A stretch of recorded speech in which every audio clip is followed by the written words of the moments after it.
Hello, welcome back to By Sword and Musket, our weapons channel, where we look at collecting, things you can collect, and different designs and quality of collectibles.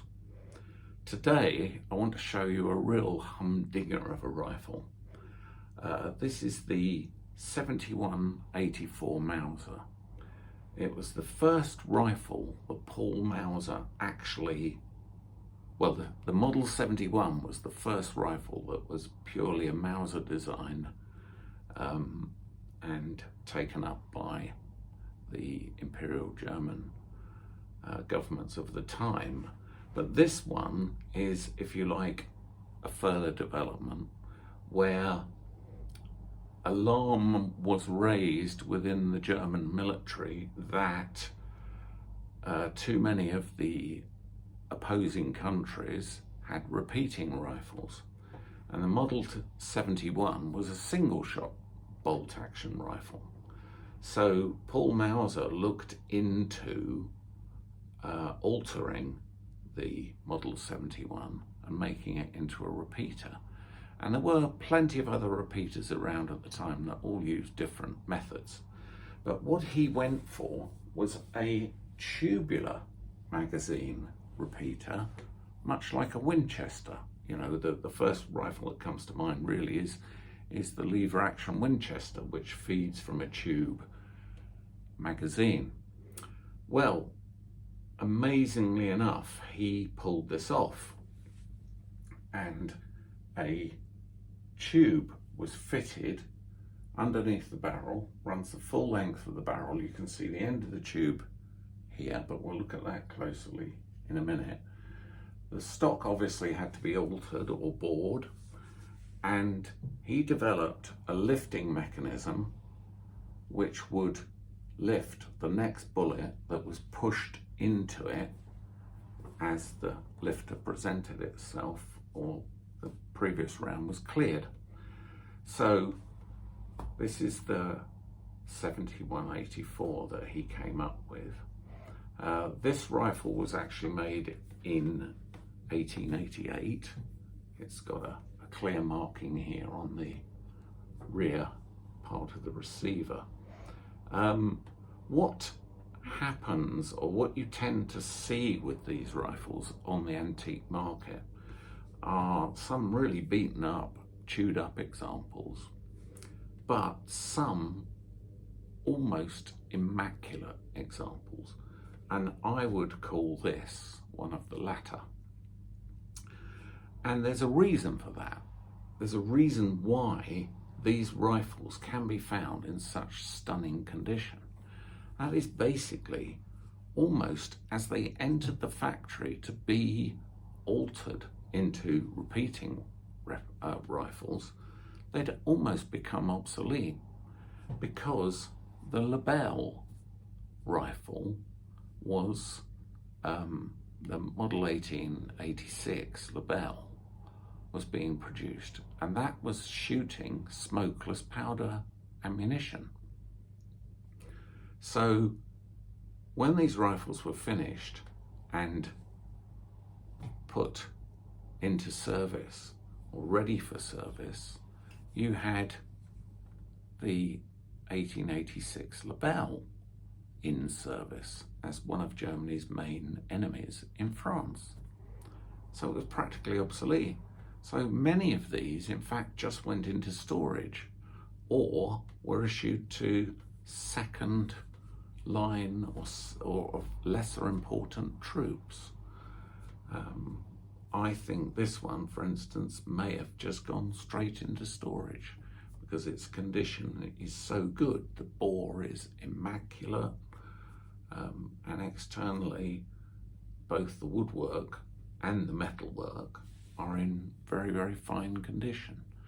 But the advantage that the Lebel had over the Mauser was something like 200 meters per second for their projectile, and that made a big difference.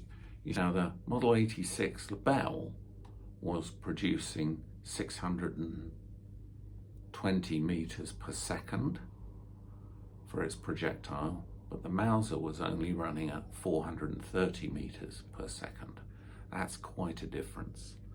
There are other factors like you'd get a great bank of smoke when these went off, and the Lebel, by its nature, was smokeless. So these puppies were practically obsolete by the time they were complete and they were ready to go. Also, they fell back and the 1888 Commission rifle, which was a smokeless, was being developed and came into service in the same year that this rifle was made. So these were obsolete as they were issued. So the condition is fantastic, but they are marvelous weapons to work. The bolt action mechanism is superb. It's got a short straight arm bolt. It's a little bit awkward to disassemble in that this screw has to be taken off, the bolt head is removed separately, and then the whole thing can be withdrawn. It's a bit fiddly. It's not like a weapon which has a bolt release on the rear end of the action and you can just press that and withdraw the bolt. But let's have a closer look at how she works. I would thoroughly recommend one of these in any military rifle collection. It's got to be there. It's the granddaddy of the Mauser bolt action rifles. So I'm pretty sure that you can immediately see the high grade, close grained timber that they've selected. A European walnut, which is easy to machine. It holds definition extremely well. And being tight grained, it's dense and it's strong. So timber condition's lovely. You can see the quality of the bluing, even in pieces like that. Final band and bayonet fixing. Obviously the Germans liked matching numbers, so everything on it is matching. There's quite a quantity of proof and inspection marks. Got a thumping great breech there, which is really almost artillery-like in its construction for a rifle. You've got a great big bolt with a short arm, very smooth to operate. You can see the date there, production is 1888. And you can see the lifter down at the bottom there at an angle. Back end of the breech. And the nose of the follower, which pushes bullets along out backwards. They slip into that lifter and that is flipped up by the action of the bolt travelling backwards.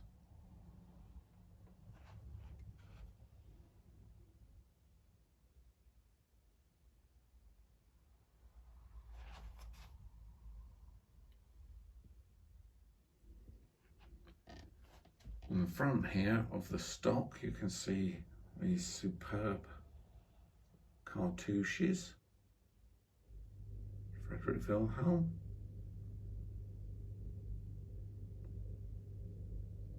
And the receiver was finished in white. You can see the contrast there with the rear action screw as it goes through the tang. It's lovely bluing. Flag safety to the rear of the bolt, like the Mausers that all followed. Let's turn around and have a look at the other side.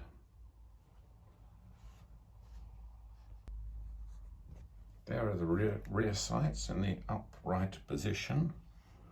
ladder sights. They actually go as far as 1600 meters. You're up to 400 in the laying down position.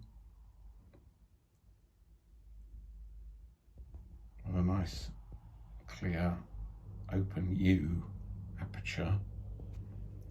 There's that serial number again.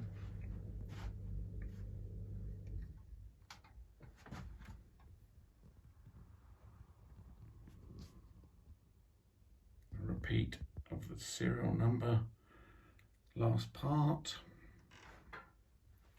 So if you're buying this, if you were buying this, you would be looking for all these numbers to match, to correspond.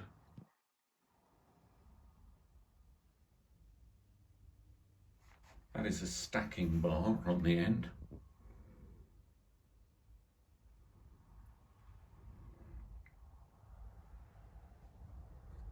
And let's have a look at the operation and how this lifter, there's in fact a cut-off as well. This is a cut-off switch, so you can make that lifter work for you, or if an order is given to conserve ammunition and just shoot by single shot, then you apply the cut-off and the rifle will not feed from the magazine. The lifter will stay in position and you will have to load it by single shot every time. But these rifles could actually hold 8 of these enormous bullets, cartridges in the magazine. You could put one in the lifter and one in the chamber, and that in fact made it a 10-shot rifle. There are some more rather nice clear cartouches. You can see some bluing left on the trigger guard. Very nice quality of bluing. And then further up here, you can see there in detail.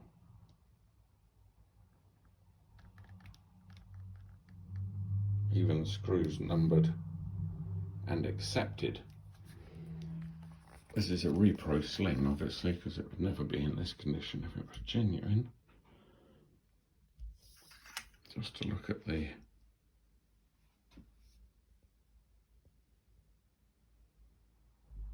there we are, fully matching.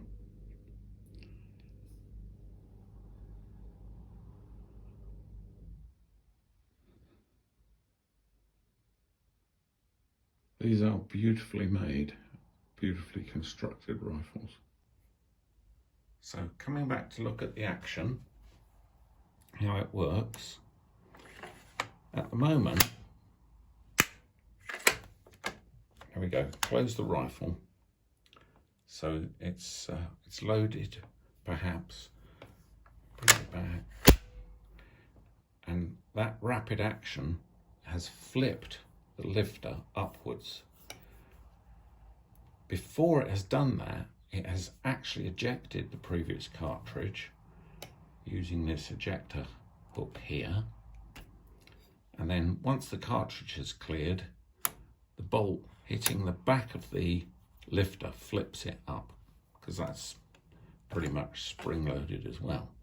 Then the next cartridge is pushed in, closed down, job's a good one. And I don't know if you heard it, but at that moment, the lifter was actually pushed down again, and the next cartridge will have been pushed into the lifter by the spring. So fire the weapon. Oh, in between, obviously, you've got flag safety at the back, the normal locked Mauser bolt with it all the way over to the right. In the upright position, just won't fire. In the open position, it will now fire. Now, I don't want to do that. It's known as dry firing. It's not good for the firing pin mechanism. So now listen and watch very carefully. Watch that lifter very carefully. There it is, comes up. So it's lifted the next cartridge. the previous one's been chucked out, ejected, and you're ready to go again. If we apply the cutoff, all it is doing now is allowing the bolt to work. So that's your single shot mode.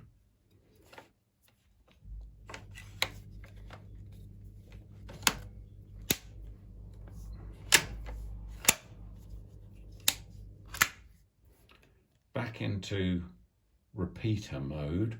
Now when I close that bolt, listen very carefully. There will be the obvious clatter of the bolt closing, but behind it you will hear this flip up underneath the bolt.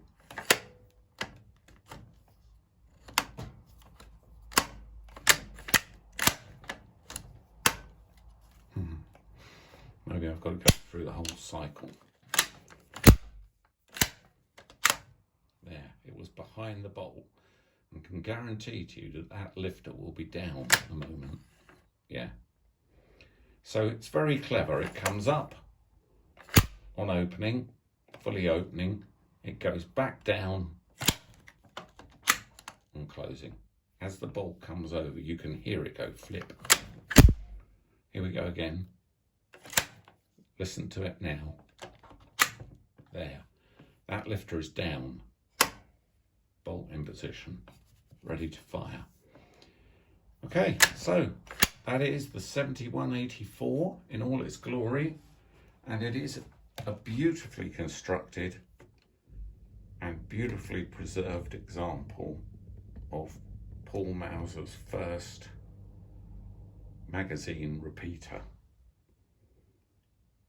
The commission, obviously, was somewhere in between. It was the Mannlicher system of a clip that dropped through the action, and then that was followed by the internal box magazine of the G98. So that's Mauser development, if you like, in a nutshell, but this is the daddy, this is the granddad. This is where it all started, and apart from a 71 that hasn't been converted, this is about as early as you can go with Mauser. Hope you've enjoyed that. If you liked it, just click like and subscribe, and you will be in line to receive or be notified of any other videos that come up, and there will be more. There is one of these on the website. If you want to read about it in full, just look at www.buyswordandmusket.co.uk. Thanks for visiting.